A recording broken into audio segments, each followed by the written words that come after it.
MLC की 36 सीटों की वोटिंग का ऐलान कर दिया। ये इलेक्शन 9 अप्रैल को होगा। पहले ये 7 मार्च को होना था, अब इसको बढ़ाकर 9 मार्च कर दिया। हमारे साथ बात करने के लिए नवनीत शुक्ला मौजूद हैं। ये सर, सबसे पहले तो अपना परिचय दीजिए कि कहाँ से आए, क्या किस पोस्ट पे हैं आप? मैं नवनीत शुक्ला, राष्ट्रीय अध्यक्ष, प्रधान क्षेत्र पंचायत स्वाभिमान संघ बीडीसी संघ। मैं सभी आपके ब्यूरो को धन्यवाद देता हूं, आपको धन्यवाद देता हूं। हमारा जो उद्देश्य है आज का, वो मुख्य उद्देश्य यही है कि आपने लगातार देखा होगा कि लखनऊ में हम लोगों ने, हमारे संघ ने संघर्ष किया है, प्रधान क्षेत्र पंचायत स्वाभिमान संघ। आपको बता देगा 3 मार्च को चुनाव होता तो निश्चित तौर पर आपका प्रधान क्षेत्र पंचायत स्वाभिमान संघ टिकट बांट रहा था। आपको बताएं, लोग हमारे संघ से चुनाव लड़ना चाहते हैं। 4 दिन तक हमने टिकट वितरण का काम किया था और संडे को इन लोगों ने जब आकलन किया तो प्रधान क्षेत्र पंचायत स्वाभिमान संघ का परचम सबसे आगे था और आपके भाई का नाम, हम लखनऊ से प्रत्याशी घोषित हो गए थे, हमने यहाँ पर पर्चा दाखिला भी कर लिया था। इन लोगों ने भयभीत होकर प्रधान क्षेत्र पंचायत स्वाभिमान संघ से, मुख्य रूप से बीडीसी से भयभीत होकर इन लोगों ने चुनाव की तारीखें बढ़ाने का काम किया है। ये षड्यंत्र इन्होंने रचा है और आप लोगों के माध्यम से मैंने शुरू में ही कहा था, चक्रव्यूह रचो तुम चाहे जितने, रण से मुंह न मोड़ूंगा, कलयुग का अभिमन्यु हूँ, सारे चक्रव्यूह तोड़ूंगा।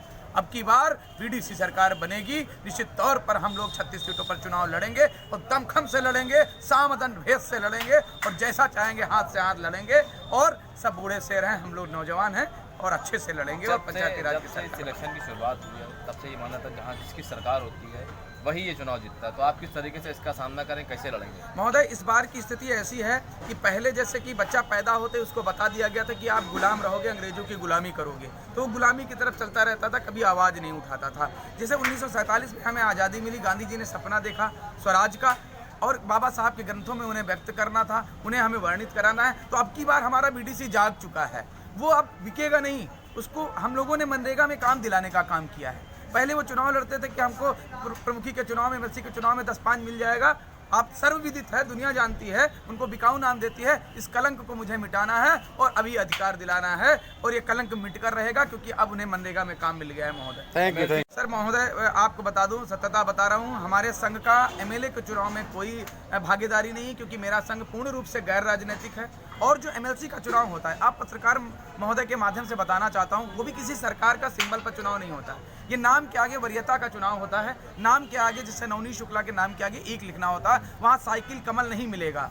ये लोग समर्थित प्रत्याशी होते हैं, ये सिंबल पर चुनाव नहीं होता है। इसलिए मैं सभी से निवेदन करता हूं, पंचायत प्रतिनिधियों से, कि वो जातिवाद, पार्टीवाद पर ना जाएं। अब की बार बिकाऊ का कलंक मिटाएं, अपना विकास निधि मानदेय निर्धारित करें और हमारे प्रधान क्षेत्र पंचायत स्वाभिमान संघ के सभी प्रत्याशी, जैसे मैं भी लखीमपुर से और लखनऊ दोनों जगह से चुनाव लड़ूंगा, मुझे भी जिताने का, भारी मतों से जिताने का प्रयास करें। और आपके माध्यम से कहाँ चुनाव लड़ेंगे आप? हम लोग लखनऊ और लखीमपुर दोनों से मैं दावेदारी कर रहा हूं। दोनों जगह से मुझे संविधान ने अधिकार दिया है। हमारे इस समय लखीमपुर में 3400 वोटर हैं टोटल और लखनऊ में 4200 वोटर हैं। और निश्चित तौर पर बता दें, हमारे पास 1800 प्लस में आज वोटर उपस्थित हैं और निश्चित तौर पर हमारा प्रधान क्षेत्र पंचायत स्वाभिमान संघ जीतेगा। और आपको बता दें, जिस प्रकार ये लोग दबंगई करते हैं उस पर अब की बार चलेगा नहीं, क्योंकि क्षेत्र पंचायत हमारा 2-2 हज़ार का प्रतिनिधि है, वो क्षेत्र में घुसने नहीं देगा, क्योंकि इन्होंने लाठियां चलाई हमारे क्षेत्र पर भाजपा ने और समाजवादी ने देखती रही, आवाज़ नहीं उठाया है। इसलिए इनके एक भी प्रत्याशी नहीं होंगे, सबकी जमानत जब्त होगी इस बार। Thank you.